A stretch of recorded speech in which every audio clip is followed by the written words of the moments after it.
Ashrei part 17. No, I'm just kidding. We're not doing Ashrei. All right, so this is we wanted to we're having a palate cleanser here at the very least, if not like a change for a while, which is doing tefilah related stuff. Okay, and I wanted to start with something that's like localized and like isolated, but also fundamental. So I wanted to do this mishnah for a while in Pirkei Avos. And I don't know what it's doing in Pirkei Avos, okay, which is going to be kind of like a background question. But let's read and translate it first. I have like a 75% theory worked out, but you know, we'll have to develop it. Okay. All right. So let's go here. Okay, just 1 second here. Okay. So this is in Pirkei Avos 2:13 in one numbering. Again, Pirkei Avos has a different numbering system in different editions. Rabbi Shimon Omer. I'll type that translation. Okay. Rabbi Shimon says, okay, now here we have our first, I don't know if first or only maybe, machlokas in the text. Okay, so like there's two different versions of this.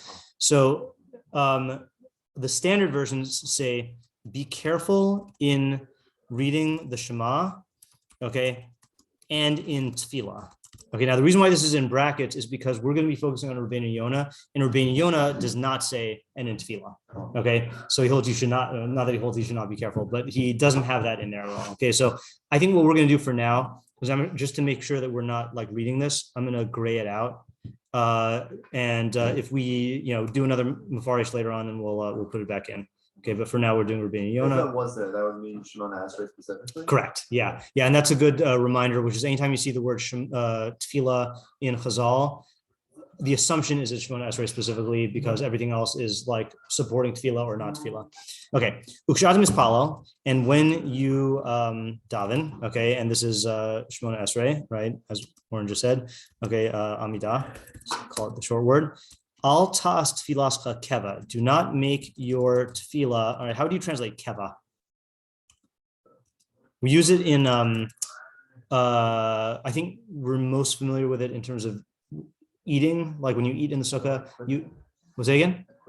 That's a good guess based on context.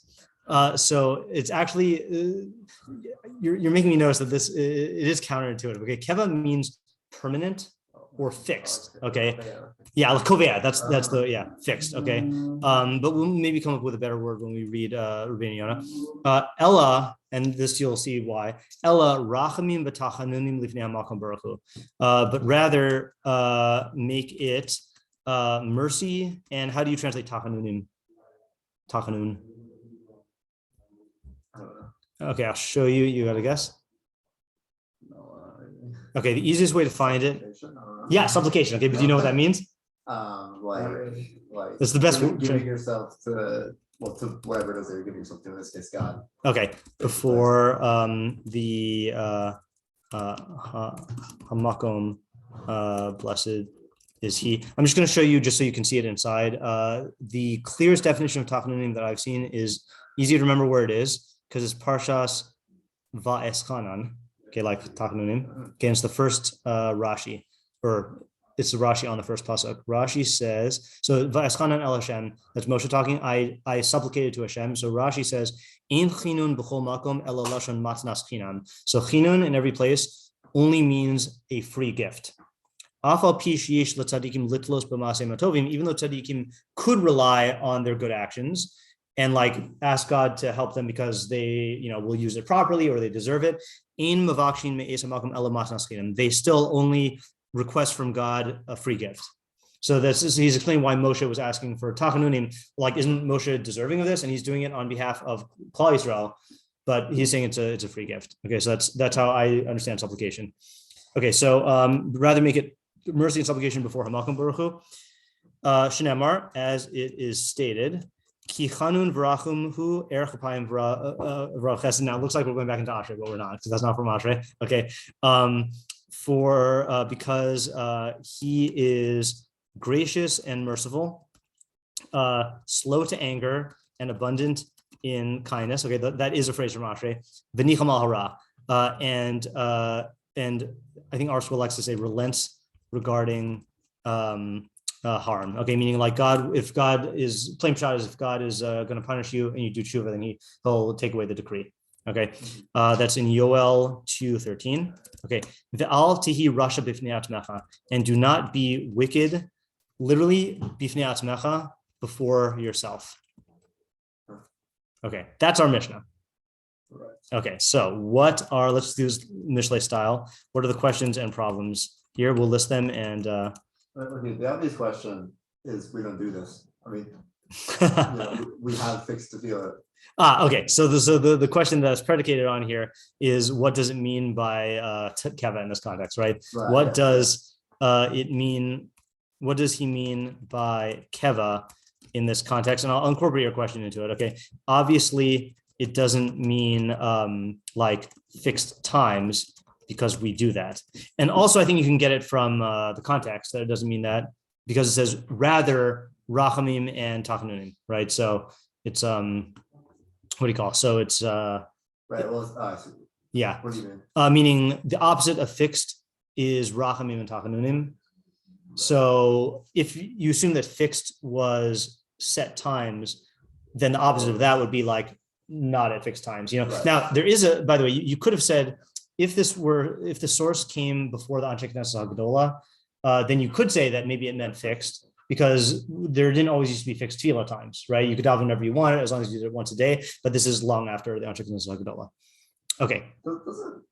This is like half remembered, whatever. Doesn't the Rambam have something? I know there's like a famous Ramban Machlok that when you're supposed to daven. And one says that it's only, not only, but that the time when you have to daven is when you're like in a bad time. Basically. Yeah. So the Machlokes you're thinking of is both Rambam and Ramban hold that tefilah is deoraisa, but the question is which kind of tefilah. So Ramban holds the only kind of tefilah that's deoraisa is be'es tzara, is crying out at a time of distress. Rambam holds that that's also deoraisa, but there's another one called avodah shebelev, which is daily tefilah, and he holds that that's deoraisa. Ramban holds that daily tefilah is only derabanan, and that's a big machlokes. You could read this as being a pro Ramban in that. Well, this was written after fixed tefilah times were already set up. So everyone was already davening every day. Yeah. Go try that. Right. Yeah. Right. Okay. What are the questions? Other questions here? Wow. Skipping to the end. What does that mean? Yeah. Okay. So what does it mean to not be wicked before yourself? Yeah. That needs explanation. Yeah. Yeah. It's even, I'm not even sure how to translate it. Bifnei is like before or in front of or in the presence of, but we might have to like interpret it, translate it based on interpretation. Yeah.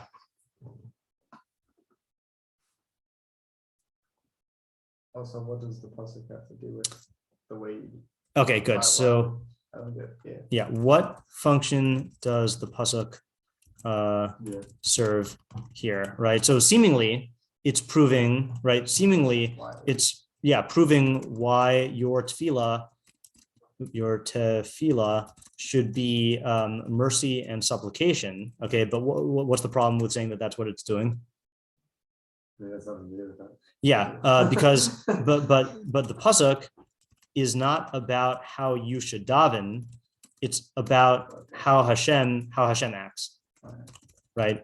In other words, like let's say like it took I don't know. Let's take the paradigm of tefilah. Let's say it took let's say a quick quote by Chanan, right? It says you should make your tefilah mercy and supplication, as it says Moshe supplicated to God. That would have been very good, right? Or Chana, like pouring out her heart in front of God. Could have. There are a lot of psukim in Tehillim, I'm sure, about like David Melech supplicating, right? So this is a weird pasuk. Yeah. Okay. Good. What else? I mean, you can kind of ask. Kind of not as good a question. You can ask why does it say before hamakom? So it's just kind of slightly weird. Yeah. Okay. So that say that all the time. Yeah. No. It's a good question to add. I also agree. I don't know if we can necessarily answer it, but well, it's the same thing with like what? Oh my god. I'm forgetting the phrase. In English, it's bespoke between you and the place. Ben Adam Lamakom. Yeah. So we say it there too. Right, we do say it there, but here's the thing: is what's the usual phrase that is the closest to Hamakom Baruch Hu? Hakadosh Baruch Hu, right? So I think that is a legitimate question. We don't usually say it. In fact, Hamakom is the only times we say hamakom regularly, I can think of 3. Well, is it ever said with Baruch Hu afterwards? Yes, 2 of the ones that I'm thinking of say Baruch Hu afterwards, which is also weird. Yeah. But One of them occurs based on you say it in specific circumstances, and then the other 2 are in the Haggadah. Timely. Yeah. Actually, no. Yeah. It's maybe you could just count it as one in Haggadah. I'll show it to you anyway, just because we gotta do Haggadah stuff while we can. So one of them is, you just go to All Torah, get the All Torah Haggadah text. This is going to be in after Karpas. There are tons, and there are actually like a very broad line. Yeah, there are, and there are also Haggadah notes and Haggadah pamphlets. And maybe this is a good time to post it on something. Yeah. Okay, so this is in, sorry for the text being so small, but I just need this one line here. Oh yeah, here we go. So this is before the Arba Banim, for the 4 sons. Baruch HaMakom Baruch Hu, Baruch Shanas and Torah Le'amo Yisrael Baruch Hu. So we do say Makom there. Okay. Yeah, it's kind of, but it's a comma. It's a little different. Yeah. Well, there's no such things as commas in. Right, I guess, but the way you were saying is Hamakom, I guess it's still the same idea. Oh, you mean, well, here's what you could say to make the point you're trying to make, which is it says Baruch HaMakom is one clause, then Baruch is the other clause. Yeah, correct. Correct. Yeah. Unless you go to the Rambam. Hold on. Oh, fancy linguistic terms here. I just want to. It's a very handy term. Yeah. I'm curious here. Baruch HaMakom. Yeah, Rambam just says Baruch HaMakom. He doesn't even say Baruch Hu until the very end. Yeah. Anyway, so the other context you might be familiar with it being said is when you're comforting mourners. Hamakom Yanachem Eschem. May Hamakom comfort you. Which is interesting because this does relate Hamakom and Nechama.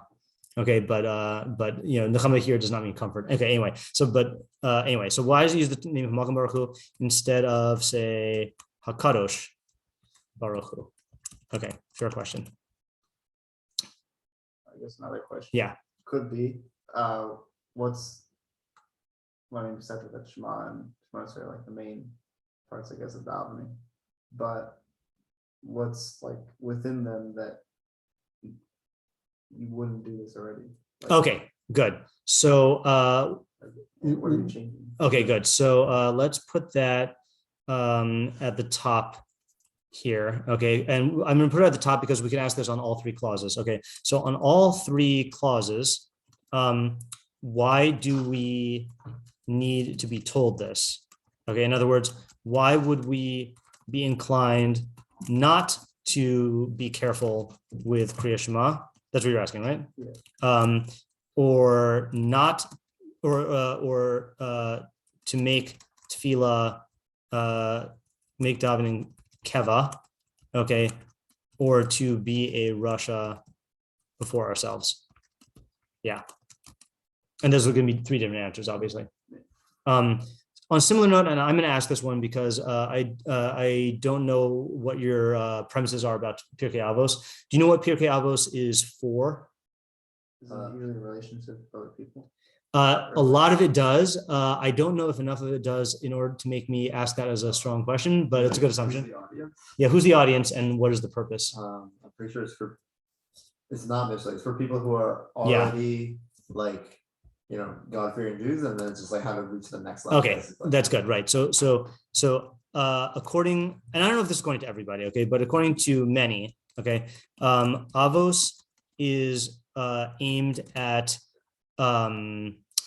high-level people who are striving to become super high-level people. And I'll bring two proofs of this, or not 2 proofs of this, just 2 supports for this. One is the Rambam says the reason why Pirkei Avos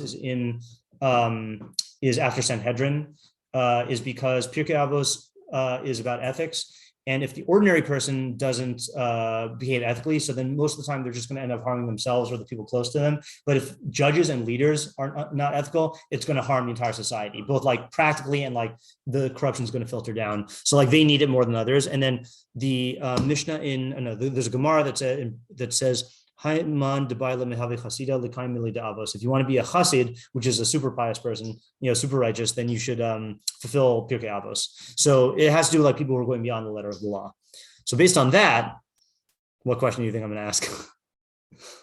Well, I guess like wouldn't they already be doing this? Yeah, wouldn't they already be doing this? It's similar to the Kiva's question, but this is now based. This is from the audience, right? So coming to me, I was aimed at people striving to influence high level people. If so, why do they need to be told this? Mm-hmm. Okay. And look, I can understand. I mean, first of all, I guess, to me, the hardest one with that question, what do you think is the hardest one to justify in terms of like why a super righteous person needs to hear this?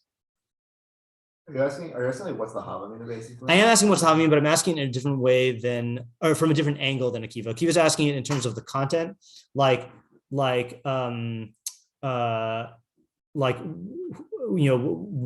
would we have done otherwise, or why would we have done it otherwise? I'm asking it from assuming that the people we're talking to wouldn't have done this otherwise, So maybe it is the same question, actually. I'll just say alternatively. Yeah. I guess I was asking more in like the field itself. Seemingly, it's not already like that. So what are you changing?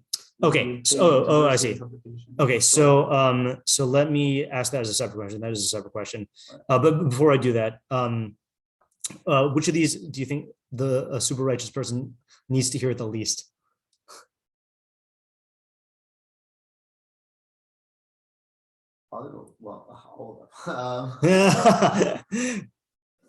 I was also inclined to say the last one, but then I realized maybe not. Maybe definitely not. Right, we don't know what it means, but I'm saying like just based on our surface level. Yeah, probably, the last one's probably the most obvious. Probably Shema. Yeah, I was thinking Shema. The reason why I was thinking the last one is because we do know that tzaddikim are held to a higher standard than others, right? Mm-hmm. And that someone you see the Avos doing this all the time, that they are worried that their righteousness is not sufficient to merit God's forgiveness. Average person thinks that they're totally righteous, they didn't do anything wrong. Tzaddik has real self-knowledge and realizes that like he has all these flaws, So, but I hear an argument for all of them. I was thinking, why were we thinking Shema? I was also thinking Shema. Well, I guess it's like comparing it to like Shema, it's like shorter and focus on it. Yeah, I feel like the first clause is just a basic halacha. It sounds like a basic halachic thing, even though we don't know exactly what it means to be careful. Like it sounds pretty easy to do. Like davening in a way that's mercy and supplication. Okay, that's a little bit harder, but like being careful with Shema. I guess it kind of doesn't mean being careful with the pronunciation. Doesn't mean be careful to like do it in the right setting. So yeah. I was going to say you say it the most, but you kind of say it wrong. Well, technically you say tefilah more, right? Right. You say tefilah 3 times a day and Shema twice a day. Yeah. Right. Yeah. Okay. So now asking your question, which is what? So practically speaking, what is it saying to change about your tefilah? Yeah. Right. How do you do this? And we can ask a similar question for the first part. Practically speaking, what does it mean to be careful with Kriya Shema? Okay, careful about what? Yeah. Yeah. To the questions? Yeah. Yeah. Just also to strengthen a little bit question 4. Yeah. It says in the text of Shema itself, when you're supposed to say it. Wait, so question number 4 is about tefilah. What does he mean by keva? Because keva is about when you are mispalel, when you daven, do not make your tefilah keva, but make it mercy and supplication. Okay. Right. Yeah. By Shema, you have to be careful. Yeah. But by Shema Esrei, you have to just not make it keva. Not make it keva, correct? Yeah. And see, it's funny because it's inconsistent because by Shema Esrei, at least he tells us what we're not supposed to do. Right. But Shema, he doesn't quite tell us what we're not supposed to do. Be careful, don't blank like there's missing. Yeah. What does that mean? Does that mean that you shouldn't, or that you don't have to read Shema with mercy and supplication? Correct. Yeah. And the opposite, that your Shema can be keva. Correct. It seems like Shema can be totally keva, and without mercy or yeah, supplication. yeah. Either now, here's the thing: we can understand why it's not with mercy and supplication. Why is Shema? Why would it not make sense to say that Shema should be recited with mercy and supplication? I guess because it's more like internal. It's more like reminding yourself of things. Yeah, even stronger though. It's also like it's not like talking to God. It's more like you're not reading Torah. You're not asking for anything in Shema, Yeah. right? There's no bakashas at all, right?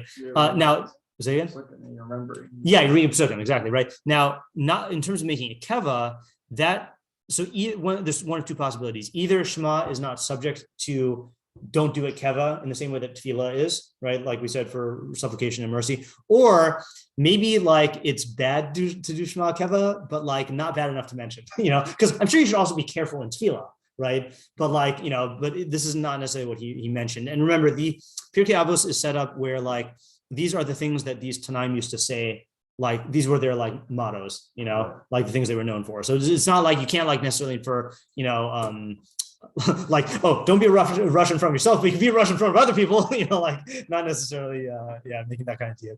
Yeah.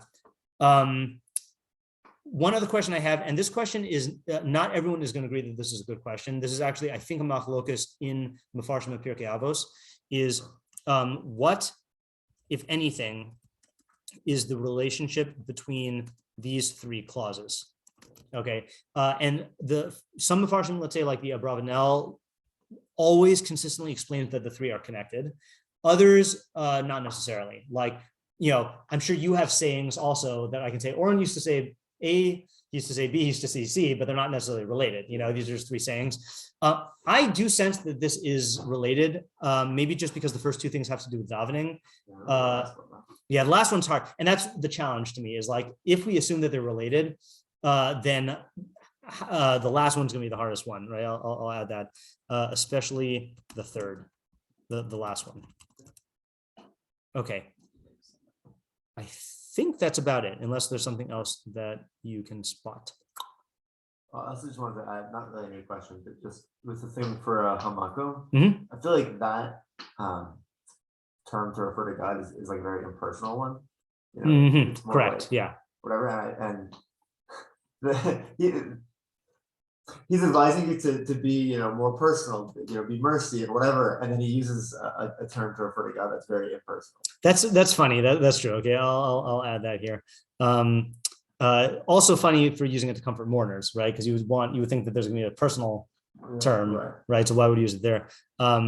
It's so impersonal. Personal. I'm going to partially answer this question now, simply because I don't know if we're going to answer it, but just so we know hamakom. Do you know what the meaning of hamakom is?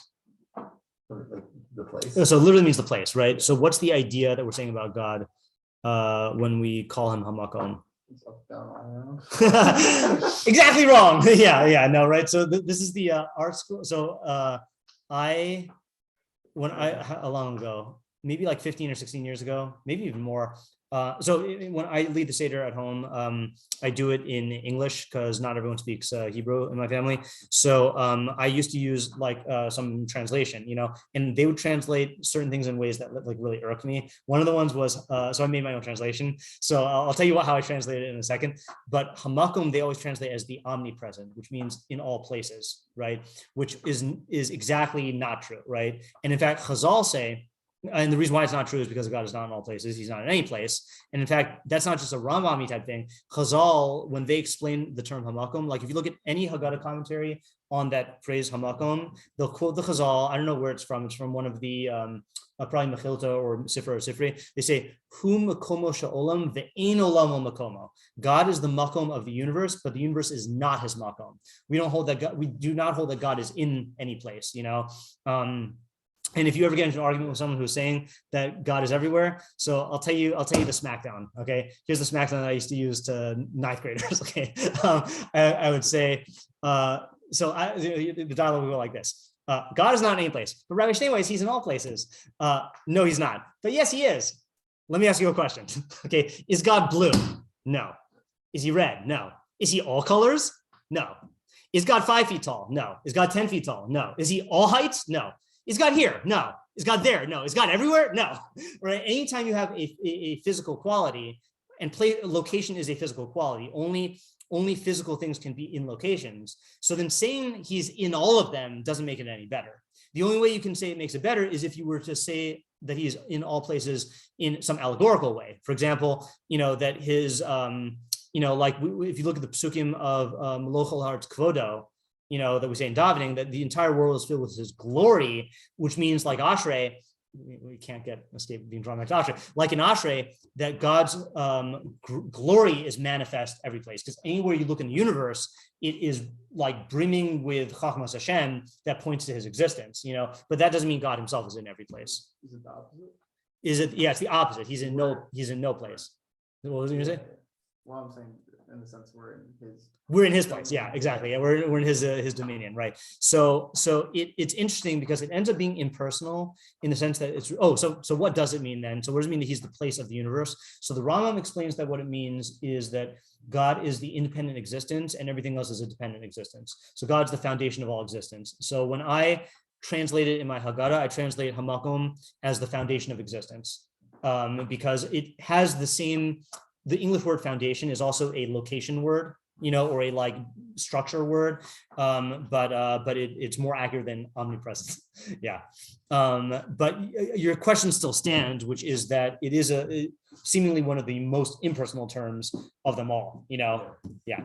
Okay. So let's do this. Let's start, as always, I thought that we would, I underestimated how much time this would take. Yeah. So let's have today be the fact beginning day. I know we don't yet know whether there's going to be shiur on Thursday, so let's just do the Rabbeinu Yonah. And to save time, I'm going to not type out the translation. Okay, I'll just translate it verbally, and then next time I could type it out. Okay, so here's what he says. Okay, Hevizahir b'kriya shema. Unless you have answers, do you want to try answering on your own first, or should we go work with Rabbeinu Yonah? I personally find, and don't be intimidated by me saying this, with Mishlei, then I feel comfortable like coming up with their own interpretations. I find Pirkei Avos is very hard. Either you come up with nothing or you just like project stuff, but also in the interest of time, we have 15 minutes. So you want to explore on our own or do Rabbeinu Yonah? You have any ideas? Having a projection for like one. Okay, sure. Yeah, go ahead. Yeah. Get it out there. You want to see? In order to connect the what it means to be like, don't be wicked on yourself. Yeah. I guess, and it's saying you're like in your tefilah, you're making whatever mercy and supplication for Hashem. Yeah. So you're kind of like, I guess, you're sort of judging yourself in that sense. So. Ooh, you're more correct than you think. You know why? You know why it's more correct than things with the phrase judging yourself? I have a PowerPoint for this. I do. I'll show you. This is actually the first Sunday shiur. Yeah, it was completely accurate. This is the first Sunday shiur I ever gave in yeshiva. What is tefilah? So lihispalel does not mean to pray, right? That's an English translation. Okay, pray in English means from the Latin precare, which means to ask earnestly. Okay, and that's not what our idea of tefilah is. Okay, tefilah comes from Pei Lamed Lamed, and you know what Pei Lamed Lamed means?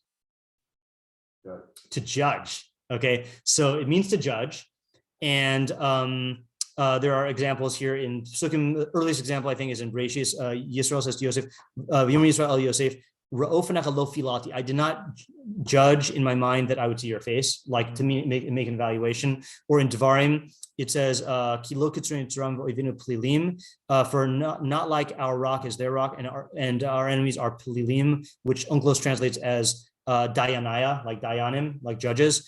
Or Rashi says it means shoftim, or in Shemos it literally calls judges v'nasan b'filim. She'll give it by order of the shoftim, the dayanim. I'm sorry, judges, right? So that's Pei Lamed Lamed. Now this is in hispa'el, which is reflexive. So tefilah means to judge yourself. Okay, so the concept. Oh, and then the weird thing is, usually reflexive verbs are verbs you do to yourself, but we say lihispalel lashem, to judge yourself to Hashem. So what does that mean?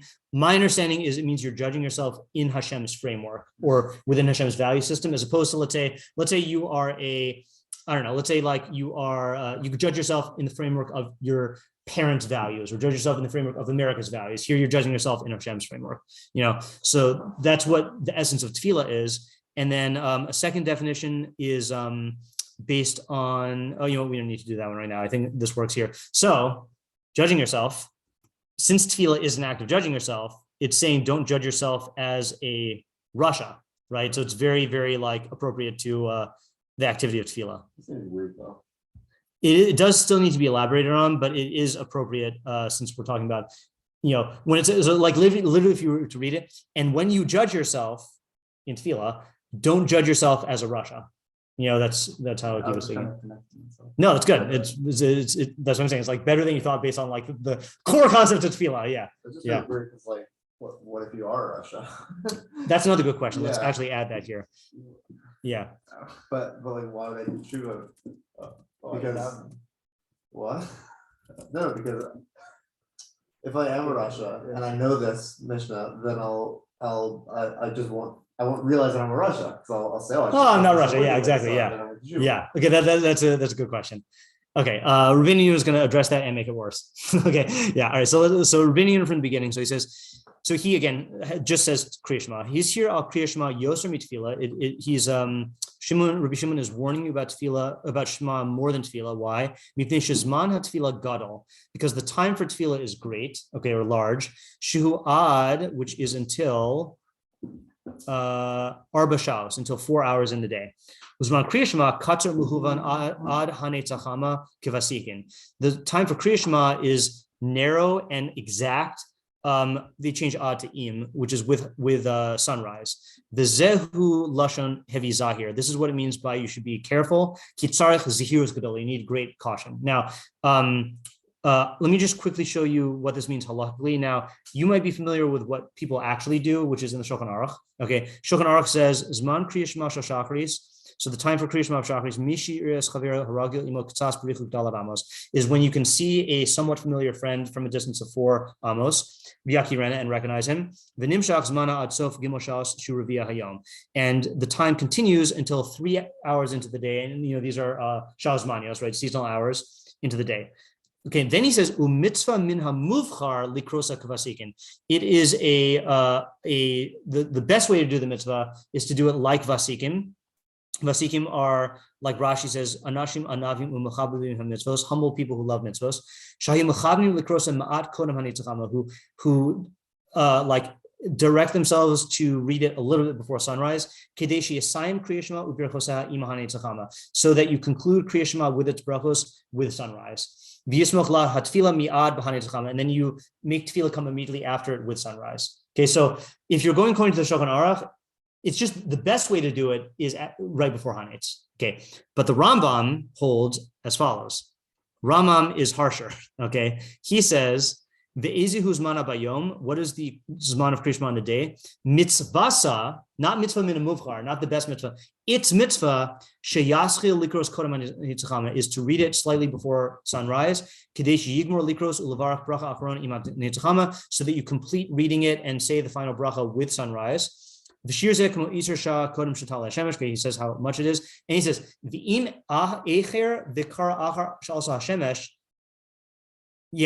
if you delayed it and read it after sunrise, your yote sof shalosh shas bayom, because its time is until the end of 3 hours. Lemisha avar ve'echar, to someone who transgressed and read it then. Okay, so Rabbeinu Yonah, it's funny because the Shulchan Aruch quoted Pirush Talmidim. I don't know who these Talmidim are, but I don't know what Rabbeinu Yonah actually holds. He seems to be saying that the actual time for Kriya Shema, you've got this very narrow window, and therefore you need to be very careful. Now, it still doesn't answer our question of why do you need to tell people who are learning Pirkei Avos this? Because presumably they're the ones who are described as vasikin. Okay, but at least we know what it's talking about now, and why it doesn't say for tefilah, because tefilah you've got 4 hours to do it. Okay, Ukisha'atam ispalal. Any questions on that just factually here? No? Okay. Ukisha'atam ispalal, and when you daven, al tas tefilas keva ela rachamim tamechanu lifnei makam baruch. Okay, now this is the thing that made me want to give shiur on it. Okay, this next phrase. Shiyomar hatefila ani hamischanin. You should say your tefilah like a poor person who is supplicating, v'shol davar shehut tzarich, and asking for something he needs. Wait for it. It's got to skip 2 pages. Ki betachnanim davar rash, because a poor person speaks in supplications. V'lo ka'adam hashoel davar ve'eno tzarich bo, and not like someone who asks for something that he doesn't need. She'eno mischanin v'lev namoch v'lo b'shivra nefesh, who does not supplicate with a lowly heart and a broken soul. Now, when I read this, it like hit me like an arrow. Okay, which was, how many times when I'm saying my needs before God, do I ask it like someone who actually needs it? And how many times do I say it like someone who doesn't need it? Something about hearing like, are you asking God? Are you asking like someone who doesn't need the thing? You know? And what's funny, and you don't have to reveal your own practices. I mean, the times when I'm most prone to asking for something as if I actually need it is when I'm inserting my own personal requests. And even then, when I do it like day to day, let's say like with Rifa'inu, you know, when I'm putting in the same people who are sick, like every time, many times I'll just do it by rote. You know, I won't say it in the way that like is, as if I'm speaking to, like, in other words, we got to do is like this, and this is okay. I'm going to launch into a rant now. I intended to save this for next time when we do the ideas, but we got to get some practical idea out of this today. Is like, people are looking for spirituality everywhere, okay, except in mitzvahs, okay. And what I mean, I don't mean that like I'm not condemning all Jews. What I'm saying is that like people are always like looking for some extra stuff, okay. But you know what? The Torah, Hashem knew what he was doing when he gave the Torah. And Chazal knew what they were doing when they set up the D'Rabbanans. And you want a good relationship with God? Do this, okay? If you are in the middle of davening and you catch yourself saying, if I were asking my parents for something, if I were asking my boss, if I were asking like, anybody for something, like this woman came up to me at Gourmet Glot the other day, this very nice South African woman, but all South Africans sound nice. So like, very nice South African woman, I can't do a South African accent. She was like, excuse me, I left my purse at home. Do you happen to have 2 quarters that I can put in the meter? And I can't pay you back because I don't know where you are, but I'll put it in tzedakah, So she asks in a manner of supplication. Now, she didn't say, give me 2 quarters to put in the meter. Like, if you catch yourself in davening, talking to God as if you're reading lines from a text, which is how I can raise most of the time, that's how I daven.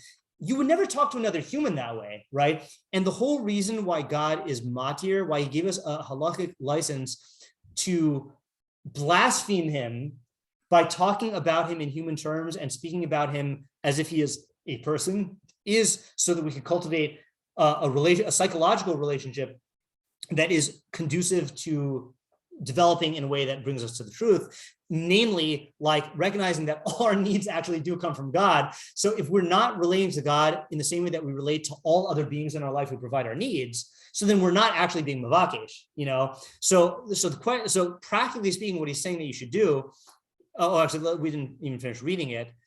Did we? No. You know why we didn't finish reading it? Because the Rambam actually says what it means for keva. So this is actually a Mishnah. This was half of a thought.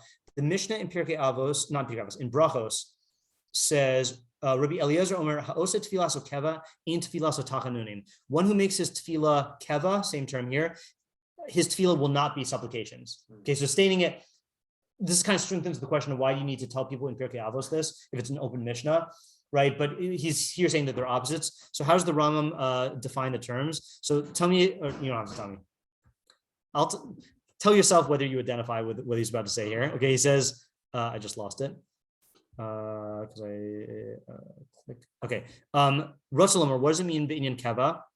What does it mean to do it fixed? Shiasim tefilah so k'mi sheyesh lo esek shu mitzuva lasaso. It's like a person who has some sort of like task that he has to do. V'yashlimehu. And he completes it, so that he can like be discharged of his task. And he could like throw his burden aside. right? So like, or like there are other Mefarshim, I think maybe the Rambam in Avos even says this here. I think the Rambam says it similarly. Let's see. Rambam, tefilah sokeva. Yeah, that his tefilah weighs upon him heavily. You treat it like a chore that someone placed upon you that you need to just like get out of, So those are the two extremes here, right? Tefilah is an annoying chore that I got to get through as quickly as possible and cast it off.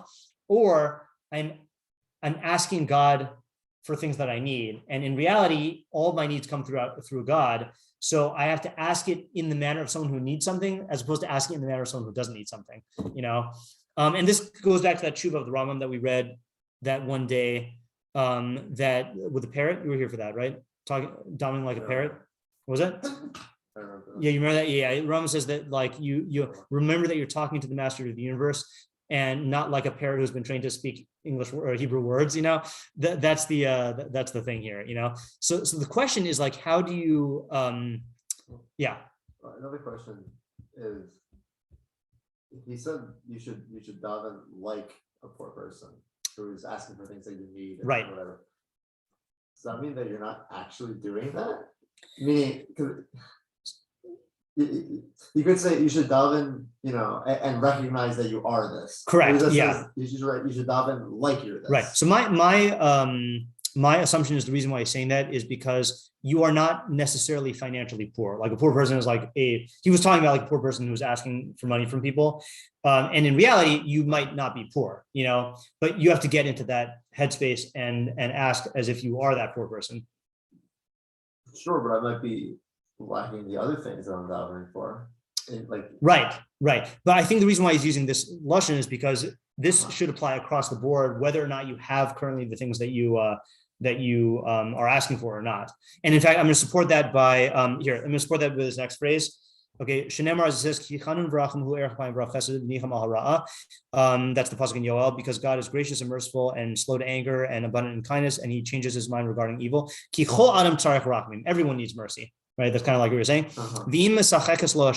And if the hour is favorable to you, even though the hour is favorable to you, in other words, let's say you happen to be wealthy and healthy and happy, right? So you might think to yourself, I don't need rachamim because I have the good stuff already. So he's saying, no.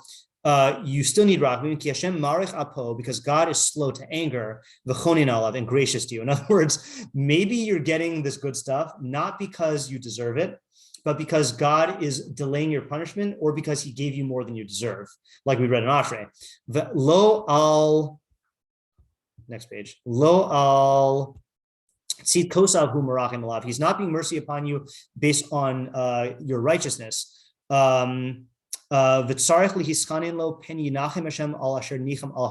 need to supplicate to God lest he change his mind regarding the evil that was going to come upon you. Maybe your hate will cause him to withhold the good from you. You're not going to get a miracle at all times. In other words, you have to realize that just because things are good now doesn't mean that you deserve it, and doesn't mean that you will. And even if you do deserve it, you might become in a situation where you don't deserve it because of hate.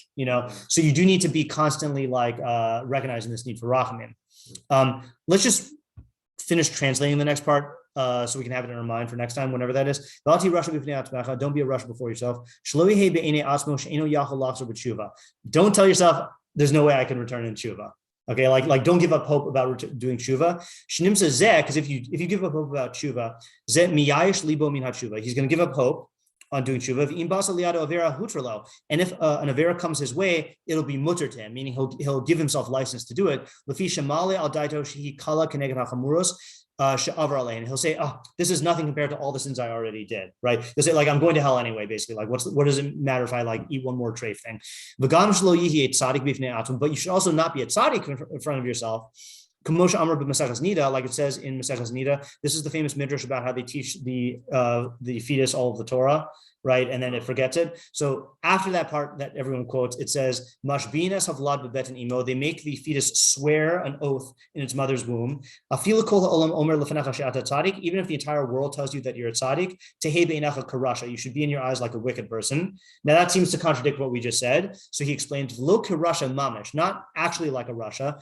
Ela shetehei be'einacha mechatze zachai u'mechatze chayev. You should be half liable, vindicated and half liable. We're familiar with this from Hilchos Tshuva. Im asa mitzvah achas, if he does one mitzvah, ashrav, then he's fortunate and praiseworthy. He inclines himself to the side of merit. Avar avera achas, if he does one avera, oila, woe unto him. Because he inclined himself to the side of liability. Vizehu she'amru b'vayikra rabba, lolam yirei adam atmo kilu mechatze zaka mechatze chayev, shnemer chacham yarei v'sar me'ra. That's what it means in Vayikra Rabba when it says a person should always see himself as half innocent and half liable, as it says in Mishlei. Chacham fears and turns away from evil. Ratzalomer, what does that mean? Hachacham, afal pisha sar me'ra, even though he's turning away from evil, hu yare, he's afraid, mipnei shehu be'enav karasha, because in his own eyes he's like a rasha, not in the sense that he is always bad, but in the sense that v'nimtza ratz achar mitzvos k'dei she'achrihuhu l'kaf zechus. Therefore he will run after mitzvos in order to incline himself to the side of merit, and flee from transgressions, so that he doesn't incline to the side of liability. So he is functionally saying, Rabbeinu Yonah is taking, you should view yourself as half and half, not as a rasha, because then you won't do tshuva, and not as a tzaddik, because then you will like rely on your righteousness and you'll let down your guard, but it should be half and half. So that's Rabbeinu Yonah. There's one thing we didn't do, which we do have to do, which is to read the pasuk from Yoel in context.